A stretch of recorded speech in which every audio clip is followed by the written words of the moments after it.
I'm here to talk about something which is right now happening as we sit and speak here. So there is a shift happening in the publishing world.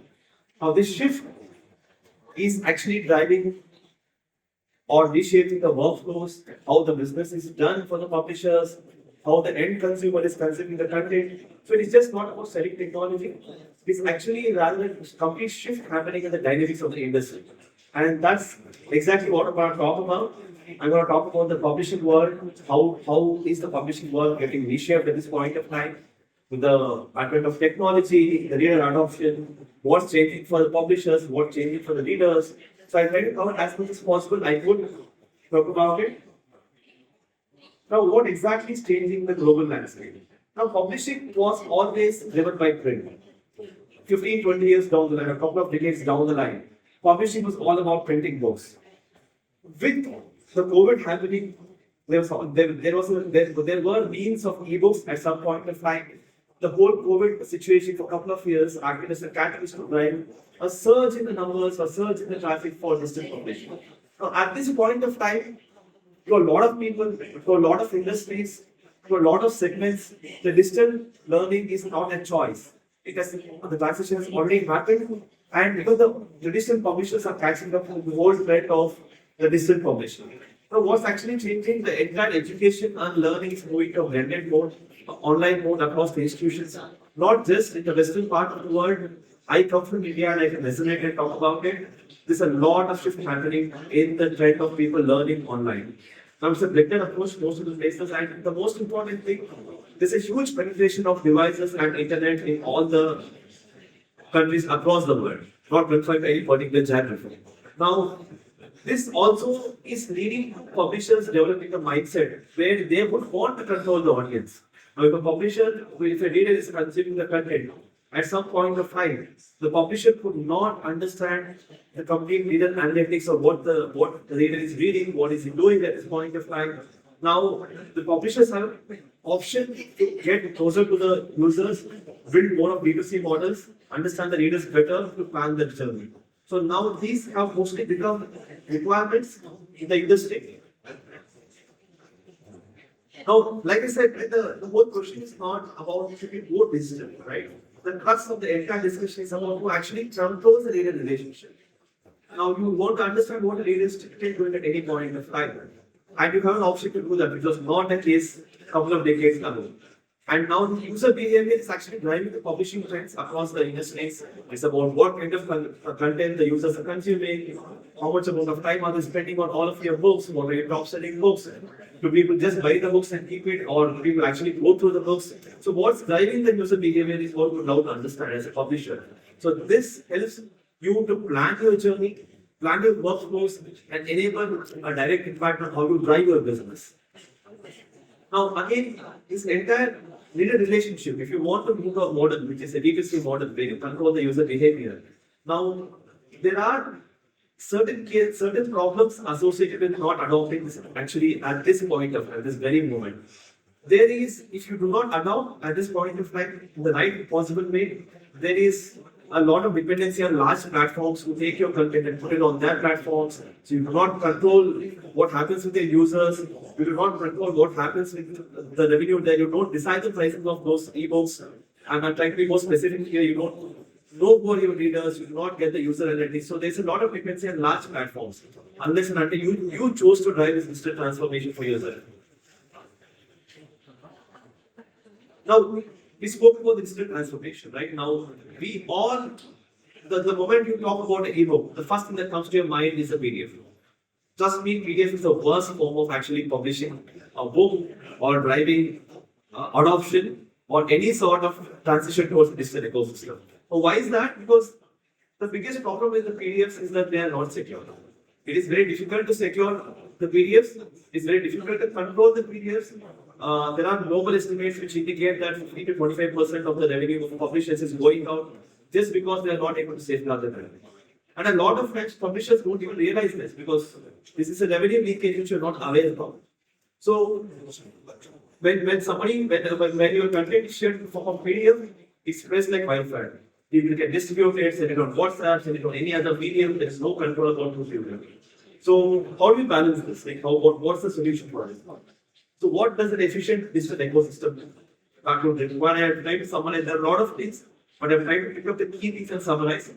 The first and the foremost thing is, how do you convert the content into an easy, accessible, secure format? So the content conversion forms the crux of your digital transformation. Your first steps actually starts from there in terms of how do you take your content, which is in the form of a traditional book, probably a Word document or a PDF, and how do you convert that into a secure, strong DRM protected content. Now, what is this DRM? I mean, skipping the jargon aside, some pioneer who has been able to try this digital transformation.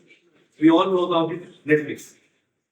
Now, in the streaming services, Netflix has pioneered the art of delivering the content without any sort of piracy involved. No downloads, in simple terms, no screenshots, no content sharing, no accessing the content without the app.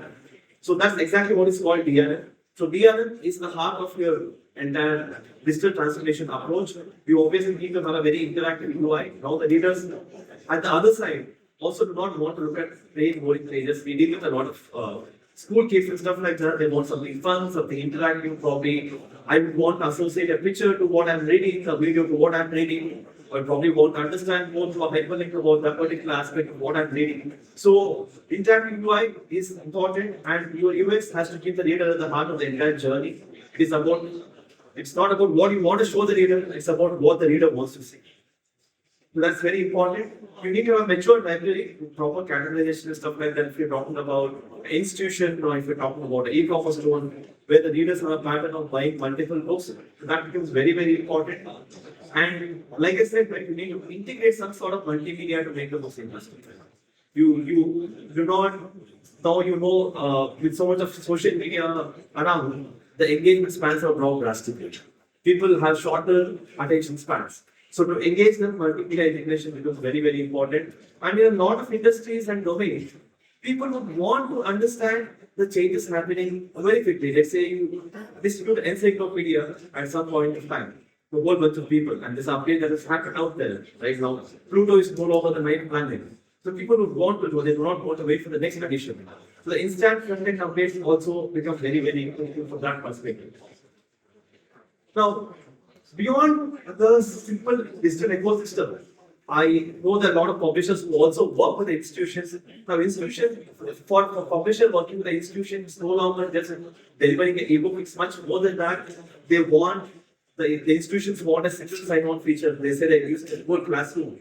The institution would want a single sign-on feature where the students can log into the Google Classroom or Classmate or any of these things and then directly get access to the ebooks. Or if you are a trade publisher who has an e-commerce library, you would ideally want somebody who's purchasing the book on your e-commerce library to get the login credentials, log into the reader, and then get the direct access to the library in the books. So accessibility is what is driving a huge change across Europe, across US. A lot of curriculums, a lot of sectors, a lot of K-12 publishers. It is no longer a good to have feature. It's a requirement, a mandate from the government across the world. So it's very, very important and critical. And most importantly, you want to understand what your users are fundamentally trying to do. What's exactly happening with the users? What are they reading? Where are they reading from? What is the kind of device that they're using to read the books? So that also becomes quite critical. And like I said, the instant content updates are also very, very important for this ecosystem. Yeah. So now, this is a part functionally about how do you take a step towards the digital transformation. There are two approaches. One, you could actually decide that you put your content on a marketplace. The marketplace does the entire branding and marketing and sales for you. Now it comes with its own challenges. You have limited user data and you are not the owner of the data. You don't own the platform. So you have very limited control about what happens to your users. On the other side, there are a lot of publisher-owned platforms. Here, publishers have their own ecosystem. They create a platform, they have their own data, they have their own studio, and they ensure the content is uploaded. They complete the brand, they control the brand, they control the reader, they control fundamentally everything. Right? And in the long term, it's the most effective and efficient way of managing your own bookstore. Now, yeah. So now, this is the most important thing, right? Now we're talking about a digital transformation. We're talking about building a phone ecosystem for ebooks. Now, so it's all about scale, right? What is relevant for whom, right? So there are two approaches that we spoke about. You could put your books on a marketplace, the marketplace takes care of everything, or you could build your own ecosystem. Now, both the approaches are equally important, equally interesting, but one doesn't fit the other. Right. So basically, if you're a very small publisher, it's all about the numbers, right? Now, you need to have a certain scale to build your own platform. I understand that the marketplaces take a certain part of your revenue share, but if you want to build your own platform, you need to have a certain scale. So I will just give you an example about what happens when you have a scale, right? So let's say you have a book at 30 USD or something like that, and every user is buying 2-3 books per year, and you probably get around $90 getting the revenue from that book. And your platform typically costs you $3 per user. It is less than 2-3% of your revenue going on an entire distribution. So if you fundamentally tick all these boxes, you have 5,000 plus recurring users coming to your platform every year, or you already have strong brand recognition. You do not want a marketing and sales to be done by a marketplace to get your users, and you have a lot of institutions in the B2B connect where your end audience are institutions and you sell to the institutions. So you know the revenue lines are predictable. So in those are, or you also are a trade publisher where you know that there's a repeat audience coming for your books again and again. You manage those categories. So in all these scenarios, it makes a lot of financial sense to own your own platforms. Now, if I have 5,000 users who know my brand, who keep coming back to my platform, or I work with a lot of institutions who want my books, I mean, I am their publisher, there's no point absolutely trying to run this revenue through a third party platform or third party marketplace, right? So you need to own your own platform, you need to have your own platform to drive this. And like I said, right, if your revenue per user is somewhere around $50 to $70, the cost of your platform, which is driving your entire distribution and replacing your print distribution, is costing you less than 5%.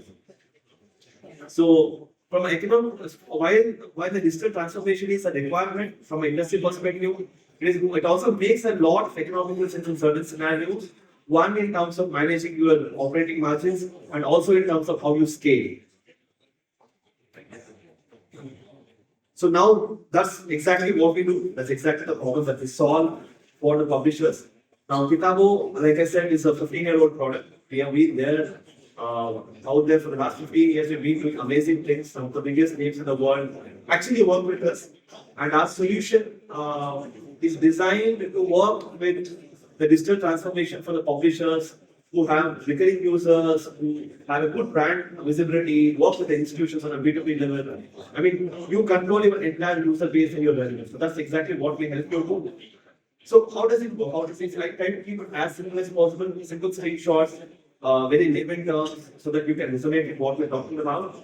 So our solution has two parts to it. There's something called the reader. There's something called the studio. The reader is the front end of the platform. That's where your users actually start experiencing what KITABOO is. This is built on Android, iOS, and Web Store. So we create white labeled apps for you. So whatever the brand of your publishing house is, we create a white labeled app on Android, iOS, and Play Store for you. That's your front end. The backend is what we call as Studio. Backend is your admin dashboard. That is where you control all the analytics of the users. That's where you control what's happening with your content, who's accessing your content, which institution is getting what kind of traction. So you control the entire analytics of the backend and also the user journey. I'll walk you through both of the things quickly. So this is how our login page looks like. This is a KITABOO login page. Obviously, if you're working with the publisher, the KITABOO and the branding gets replaced by the publisher's branding. Now, we have multiple options. One, you can actually sign in using your login credentials given to a user, or you could have an option of single sign-on, or there are a lot of institutions where you could provide the access code, and then you can link with the Google Classroom, Clever, Classroom, and multiple other platforms, actually enabling the users of the institutions to directly log into the platform. And we support multiple languages. We work with the clients across the world. English, Spanish, Norwegian, Arabic, French, German, you name a language, we support that language. So for any users, it's accessible. It's an example of right to left on right to left of certain devices. We work extensively in the Arabic and Arabic market. We have a couple of clients who use every language for the entire login and pages are customized to their requirement. This is how typically a library or the bookshelf for a user looks like when he logs into the system. So you see a category of books across, you see how this is how the books actually look. We support multiple formats, we support ebooks, we support ebooks, we support audio books, we support video books. So you name a format, it's out there. And then you can also see that there are different categories of books that you can classify on the right hand side. Now, this is you can also switch to a dark mode or a light mode depending on what is your preference. And you can sort it with the title. You have the search option. You can search by keyword, title, authors, or ISBN. You can also search through the content when you use the search option. And this is how an experience the user looks when he actually logs into one of the books. So this is fundamentally a book basically. You can embed audio. You can actually look at all the contents at one shot. You can look at all the bookmarks. You can bookmark certain parts of the book. You can look at the bookmarks. You can actually look at all the multimedia resources added onto the book at any point of time. This is how you could also add, become a part of the book and add notes there. You could always have a glance at all the notes that you added in the entire book. You could actually share these notes, save these notes. You could share it with the peers of the class. You could share it with the teachers and take the feedback. You could also use a pen tool to mark.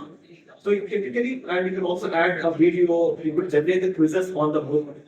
You can select the format of the books. You can have a navigation view where you scroll through the book, and you use AI also to generate the question. So fundamentally, what it means is that for a user, you think about any functionality of a traditional book, it is out there, and beyond that, you also have all the functionalities which make the entire experience of learning very engaging.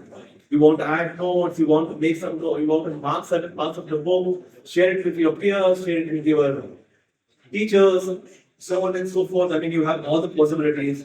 And whatever the content that you see on out there is in line with the compatibility norms, WCAG 2.2 compliant. So accessibility is also not a problem basically at this point of time. And how the backend looks like. This is your admin dashboard. Now in the admin dashboard, we could just take your PDF or a Word document and just upload it. And at the click of one button, you can convert it into all these formats. And once you convert the book, it becomes available on. You can add certain details like upload details like author, description, and all that. Upload the presentation and just adding some screenshots, and then the book becomes an ebook. Now on the ebook, you have something called authoring tool. You can use some of these markups. You can add an image, you can add a video, you can add an audio, and you can add documents. You have a lot of things that you can actually add to the book at the click of a button to make it very interactive. You can just upload an image like this, and then the image is available out there. So you can see the path of the image, book, and all that. So once your book becomes highly interactive, it's out on your library, it becomes accessible to all the readers. Now, once the book is out on the library in the studio, you can decide on what format and what basis you can make it accessible to the users. It could be based on the institutions, it could be based on somebody has purchased your book from a B2C store, it could be multiple formats, but once a user comes on the platform, you get all the possible analytics. I'm showing some of them. You understand how many licenses you have, how many licenses are being distributed, where are your activity users accessing the content from, you see your most active institutional customers, you see what are your top titles, you see what's the amount of time spent on the coverage, you see the user interactions happening out there. So you name any sort of analytics, it is out there. So so coming back to the crux of my topic, is the digital transformation critical? Yes, it is very critical at this point of time. How does it work? It works in two different segments. If you're a very small publisher, you typically prefer to put it on a marketplace. But if you're a larger publisher, and when I say larger, you at least have 5,000 sort of recurring users coming onto your platform, and you work with institutions or B2B accounts, you need to create your own platform. And how do you do that? It's very simple. An off-the-shelf solution which has been there for the last 15 years. Pick up the platform, get it white labeled, you control what kind of content you upload, you control who reads your content, and then you move on. Digital transformation is complete. So it's that magical.